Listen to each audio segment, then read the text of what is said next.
शाह धड़कन, एक रहस्यमय और दिलचस्प कहानी की समीक्षा।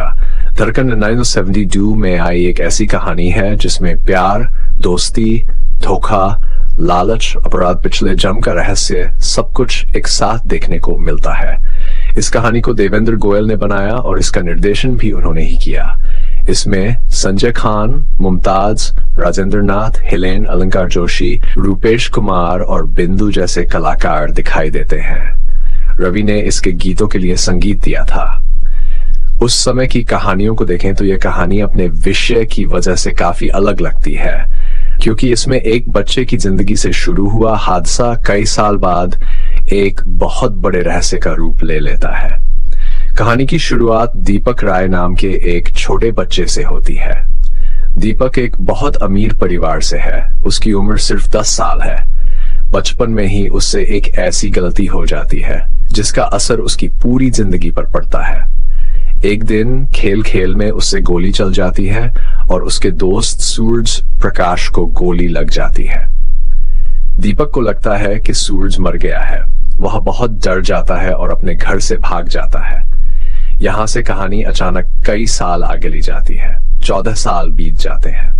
अब दीपक बड़ा हो चुका है और उसे पता चलता है कि जिस सूरज को वह मरा हुआ समझता था वह जिंदा है। यह बात उसके लिए बहुत बड़ी खुशी की होती है। उसे लगता है कि अब वह अपने घर वापस जा सकता है और अपनी पुरानी जिंदगी फिर से पा सकता है। उसके साथ उसका दोस्त के वल शर्मा भी होता है। दीपक अपने घर लौटने के लिए उसके साथ यात्रा पर निकलता है। इस कहानी में सबसे बड़ा मोड़ आता है कि उसके वल को पता चलता है कि दीपिका बहुत अमीर परिवार से है। उसके मन में लालच पैदा हो जाता है। वह दीपक की दौलत और उसकी पूरी जिंदगी अपने हाथ में लेने का सपना देखने लगता है। इसी लालच में वह दीपक की जान ले लेता है। इसके बाद वह को दीपक बताकर उसकी जगह लेने की कोशिश करता है। यह हिस्सा कहानी का सबसे गंभीर हिस्सा है। केवल सिर्फ एक आदमी जान नहीं लेता, बल्कि उसकी पहचान, उसका घर, उसकी संपत्ति और उसकी पूरी जिंदगी भी छीनने की कोशिश करता है। वह सोचता है कि अब उसे किसी चीज की कमी नहीं रहेगी, लेकिन उसे पता नहीं होता कि जिंदगी में किए गलत काम इतनी आसानी से छिपाए नहीं जा सकते। उधर असली दीपक की कहानी ही खत्म नहीं होती। उसके बारे में पिछले जन्म का रहस्य सामने दोबारा जम लेता है और अब एक छोटे बच्चे के रूप में सामने आता है। इस बार उसका नाम रोबी है और वह रेखा का भाई है। रेखा का किरदार मुमताज ने निभाया है। यहाँ से कहानी में एक नया रिश्ता जुड़ता है, क्योंकि रेखा का संबंध सूरज प्रकाश से है। 5 साल बाद के वल शर्मा रेखा से शादी कर लेता है, लेकिन शादी के बाद रेखा को पता चलता है कि उसका पति शराब पीने वाला और दूसरी औरतों के पीछे जाने वाला आदमी है। उसका व्यवहार बिल्कुल वैसा नहीं जैसा एक पति का होना चाहिए। रेखा के पिता को बेटी की यह हालत बहुत दुख देती है। इस सदमे के कारण उनकी मौत हो जाती है। इसके बाद डोबी अपनी बहन रेखा के साथ दीपक राय के घर आता है। यही कहानी और भी रहस्यमय हो जाती है। डोबी की उम्र सिर्फ 5 साल, लेकिन उसे उस घर की ऐसी बातें पता है जिन्हें जानने का उसके पास कोई कारण नहीं होना चाहिए। वह घर के लोगों और वहां की चीजों को ऐसे पहचानता है जैसे पहले भी वहां रह चुका हो।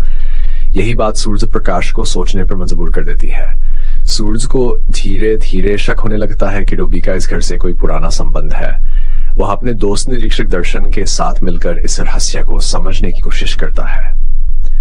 निरीक्षक दर्शन का किरदार राजेंद्र नाथ ने निभाया है। दोनों यह पता लगाने की कोशिश करते हैं कि डोबी को घर की इतनी बातें कैसे मालूम है और कि वल शर्मा की असली पहचानी का सबसे अच्छा हिस्सा ही रहस्य है। दर्शक भी सोचने लगता है कि आखिर डोबी कौन है, उसे पुरानी बातें कैसे याद है, क्या वह सचमुच दीपक ही है, केवल शर्मा ने जो किया है उसका सच कब सामने आएगा और सूरज अपने दोस्त के साथ हुए अन्याय का बदला कैसे लेगा। इन सवालों की वजह से कहानी में आगे क्या होगा, इसे जानने की इच्छा बनी रहती है। मुमताज का अभिनय कहानी को भावनात्मक मजबूती देता है। रेखा के रूप में वह एक ऐसी औरत दिखाई देती है जो अपने पति पर भरोसा करती है, लेकिन शादी के बाद उसके असली स्वभाव को देखकर टूट जाती है। उनके चेहरे पर दुख, चिंता और मजबूरी साफ दिखाई देती है। उस समय की कहानियों में मुमताज जिस सहज तरीके से भावनाओं को दिखाती थी, उसका अच्छा असर यहाँ भी देखने को मिलता है। संजय खान भी सूरज प्रकाश के रूप में अच्छे लगते हैं। उनके किरदार में दोस्ती, प्यार और सच्चाई के साथ साथ अपने पुराने दोस्त को खोने का दर्द भी है। जब उन्हें डोबी के बारे में अजीब बातें पता चलती हैं, तब उनका शक कहानी को आगे बढ़ाता है। राजेंद्र नाथ का किरदार कहानी में थोड़ा हल्कापन भी लाता है। इतनी गंभीर और रहस्यमय घटनाओं के बीच उनका अंदाज दर्शक को कुछ राहत देता है। रूपेश कुमार ने केवल शर्मा के रूप में लालची और धोखेबाज आदमी का किरदार निभाया है। उनका किरदार कहानी का सबसे बड़ा नकारात्मक हिस्सा है, क्योंकि पूरी परेशानी की जड़ उनका लालच ही है। कहानी की सबसे बड़ी खूबी यह है कि इसमें कई तरह के भाव एक साथ आते हैं। शुरुआत में बचपन की मासूमियत है, फिर एक हादसा आता है, उसके बाद डर और बिछड़ना आता है, कई साल बाद दोस्त के जिंदा होने की खुशी आती है, फिर लालच और हत्या कहानी को बदल देती है। इसके बाद पिछले जन्म का रहस्य सामने आता है और कहानी एक अलग दिशा पकड़ लेती है। यह बदलाव कहानी को साधारण प्रेम कहानी बनने से रोकता है। इस कहानी में एक और अच्छी बात यह है कि बुराई को सिर्फ बुराई के रूप में नहीं दिखाया गया है, बल्कि यह भी दिखाया गया है कि लालच आदमी को कितना नीचे ले जा सकता है। केवल शर्मा के पास अपनी जिंदगी जीने का मौका था, लेकिन वह दूसरे की दौलत पाने के लालच में अपराध कर बैठता है। उसे लगता है कि उसने सब कुछ हासिल कर लिया है, लेकिन असल में वह अपने लिए डर और परेशानी खरीद लेता है। पिछले जन्म का विचार भी कहानी को अलग बनाता है। डोबी का छोटी उम्र में पुरानी जगह को पहचानना कहानी का सबसे रहस्यमय हिस्सा है। आज के समय में शायद कुछ दर्शकों को यह बात बहुत कल्पना जैसी लगे, लेकिन उस समय ऐसी कहानियां दर्शकों के बीच काफी पसंद की जाती थीं। इस कहानी में भी पिछले जन्म को केवल दिखावे के लिए नहीं रखा गया है। यह कहानी के रहस्य को सुलझाने का एक जरूरी हिस्सा बन जाता है। गीत और संगीत भी उस दौर की याद दिलाते हैं। रवि का संगीत कहानी के भावनात्मक माहौल के साथ जुड़ता है। पुराने समय के गीतों में जिस तरह सरल धुन और भावनाओं को महत्व दिया जाता था, उसका असर यहाँ भी महसूस होता है। अब अगर कहानी की कमियों की बात करें तो सबसे पहले इसकी गति को लेकर बात करनी पड़ेगी। आज के दर्शक तेज गति से चलने वाली कहानियों के आदी हैं, इसलिए कुछ जगहों पर यह कहानी थोड़ी धीमी लग सकती है।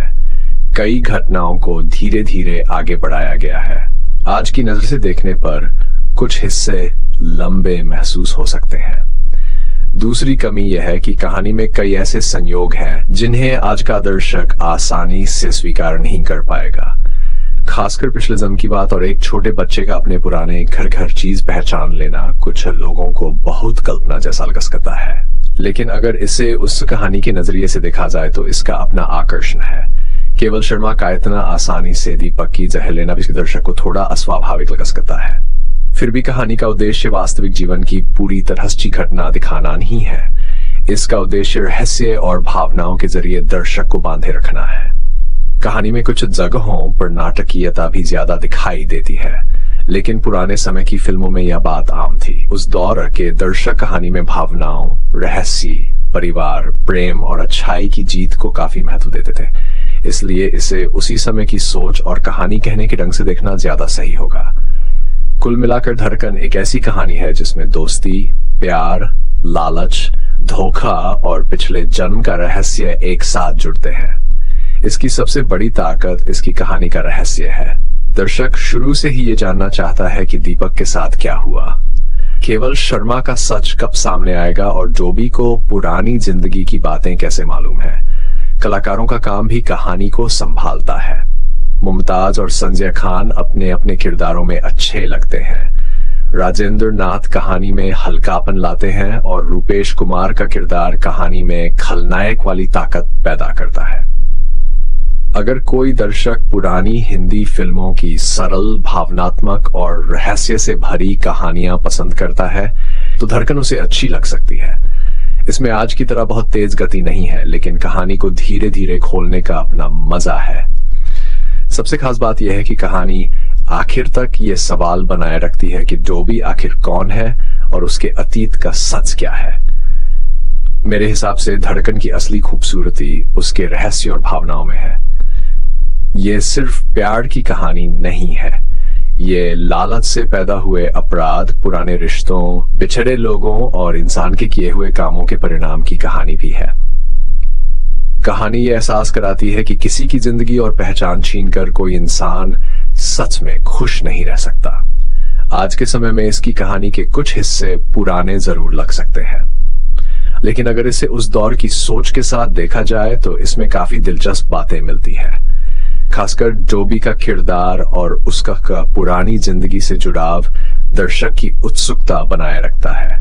इसलिए धड़कन को एक ऐसी पुरानी कहानी कहा जा सकता है जिसमें रहस्य धीरे धीरे खुलता है और अंत तक दर्शक को ये जानने की इच्छा बनी रहती है कि सच आखिर क्या है।